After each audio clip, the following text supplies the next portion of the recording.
Hey guys, what's going on? It is the Conspiracist here today, and today I'm going to be doing my first review video on this channel, and today I will be reviewing Season 1 of the X-Files.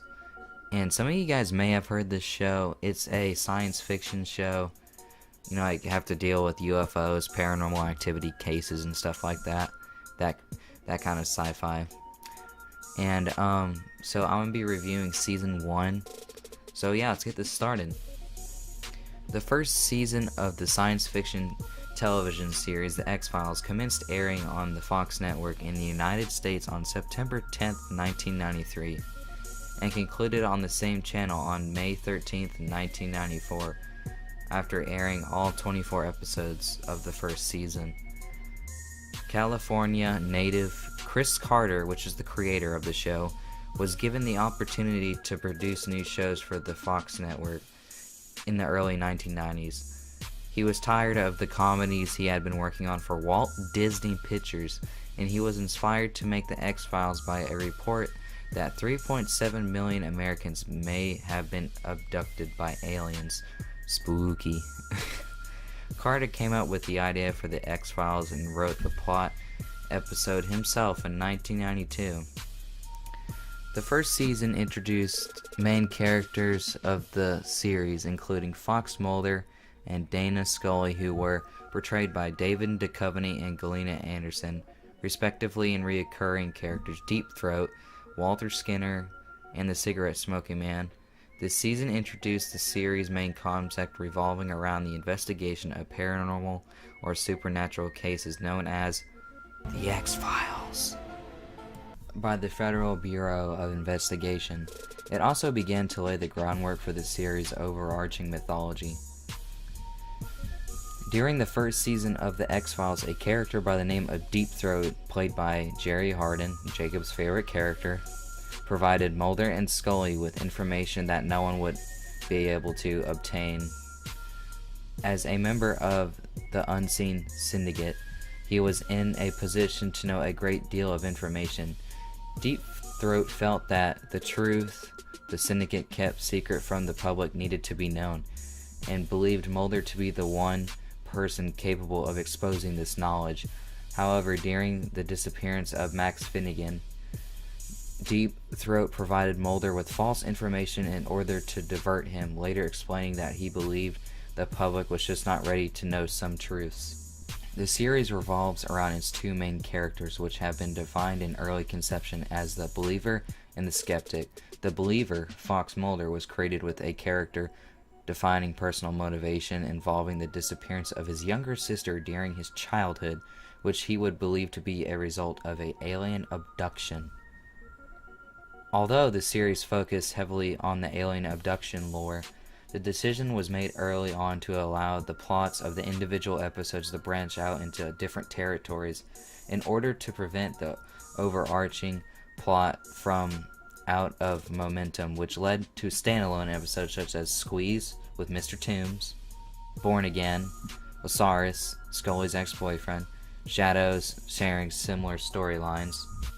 The tired plot of The Ghost Machine featured a malevolent artificial intelligence, while Shapes introduced the first of what would become several Native American themed episodes.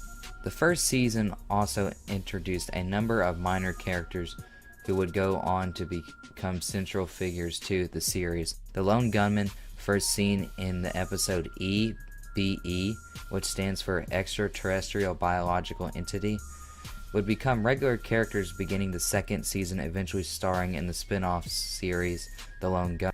The episode Tombs introduced Walter Skinner, portrayed by Mitch Pileggi. I have no idea how to say your last name, dude. I'm sorry. Don't hurt me, Skinner. I'm so sorry. Who would go on to be billed as a series star.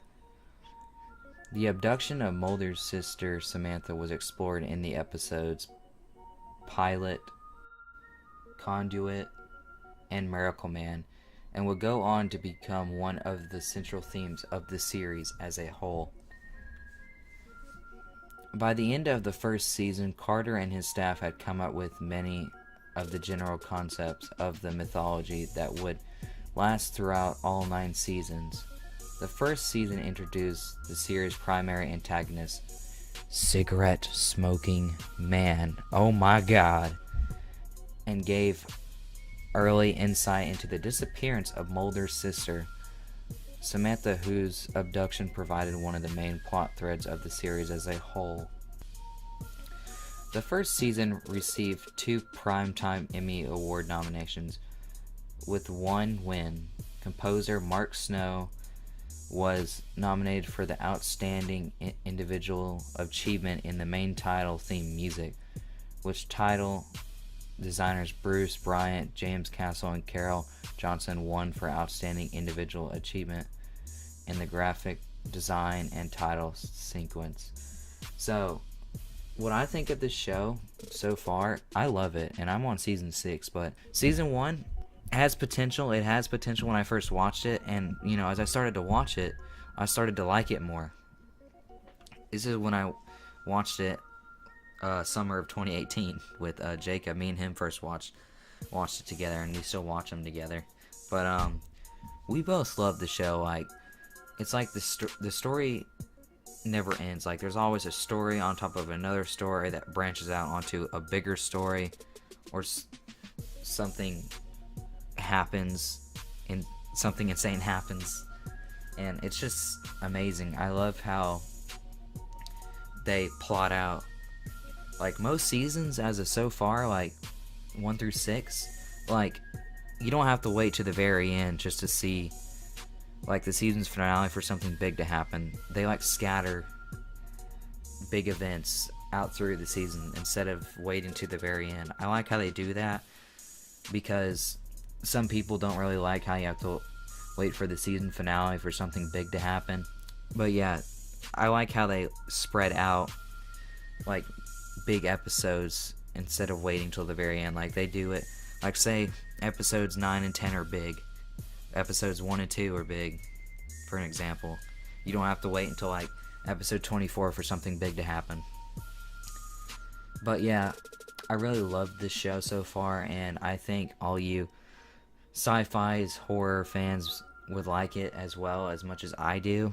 And if you guys have not seen this show, give it a watch. I think you guys would like it. You can find it on Hulu. You can buy the DVDs, Amazon, basically anywhere. It comes on BBC America if you guys want to watch it on TV. But yeah, so this is all I have to say about the X-Files Season 1 review. And like I said, I really recommend you guys watch it, because as of right now, this is probably the only sci-fi show I really enjoy watching that has to deal with, like, paranormal cases and stuff like that.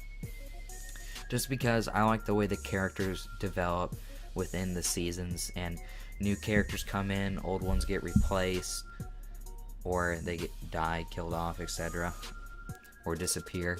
But yeah, I like all the characters in the story. Like, you don't know who's really on your side.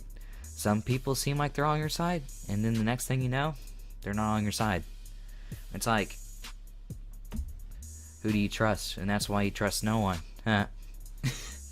But yeah, so I really hope you guys enjoyed this review. It's my first review I've ever done. I've never done a video style like this, so it may not be spot on perfect, but at least I tried. And I appreciate you guys for subscribing to this channel, and I hope to keep doing more reviews. I'll probably do Season 2 and all the others that I've watched so far, because I'm not done watching this series yet. I'm on Season 6. And yeah, I hope you guys stick around, subscribe to this channel for more content. My main channel is THFarmer1. And yeah, I will see you guys later. Thank you guys for watching this video. Take care, guys.